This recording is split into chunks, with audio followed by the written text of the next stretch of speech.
I'm going to talk to you about today discovered something that changed the world.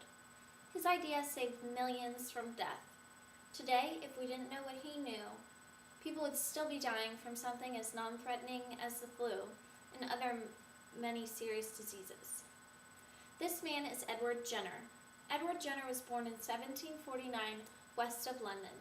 He studied as an army surgeon and then returned to his hometown to study anatomy and surgery under John Hunter, a well-known surgeon in London. Jenner's main interest was in the 18th century disease, smallpox.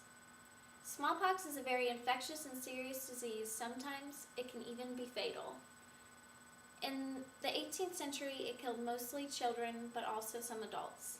Smallpox can only be transmitted by humans and not by animals or insects. The transmission usually occurs only if you have direct contact with infected bodily fluids or contaminated objects.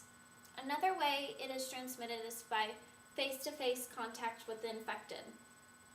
When you get this disease, the symptoms start with a flu-like symptom, like a fever, headache, body aches, stomach ache, or vomiting.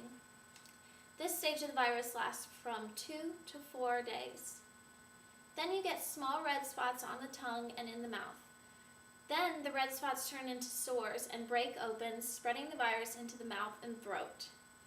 During this phase, the person is most contagious. When the sore starts to break open in the mouth is when you get a rash, and it starts on your face and spreads to your extremities, like your arms and then your hands and your legs and then your feet. On the third day after you get the rash, the bumps become raised. On the fourth day, the bumps will fill with a thick opaque fluid and have a depression in the center. The depression is said to look like a belly button. Then the bumps become sharply raised and are firm. The bumps begin to crust and turn into scabs and then fall off. After the last scab has fallen off, then and only then are you not contagious anymore. Most of Jenner's patients were farmers and countrymen. One day he had a milkmaid for a patient who had blisters on her hands from a disease called cowpox, which is a less threatening version of smallpox.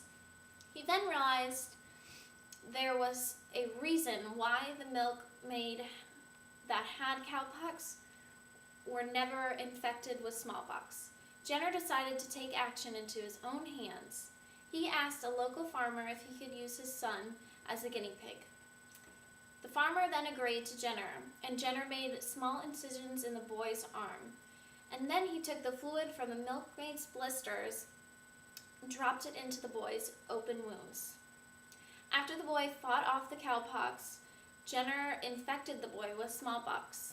The boy came down with a mild case of smallpox and became better in a few days. Jenner then realized he had found a preventative for smallpox disease. He then took his findings to London and the medical community. The medical community laughed and shunned his idea. They didn't think Jenner could come up with a preventative for the smallpox, which was a disease at the time that killed so many people and was going strong, and no one had any idea how to stop it.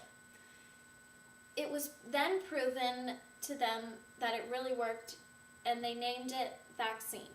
It was kind of a joke because vacca in Latin means cow, and some of the artists back then used to draw pictures of Jenner injecting the cowpox disease into patients, and they would start growing cow limbs and so forth. By 1800, most were using the vaccination.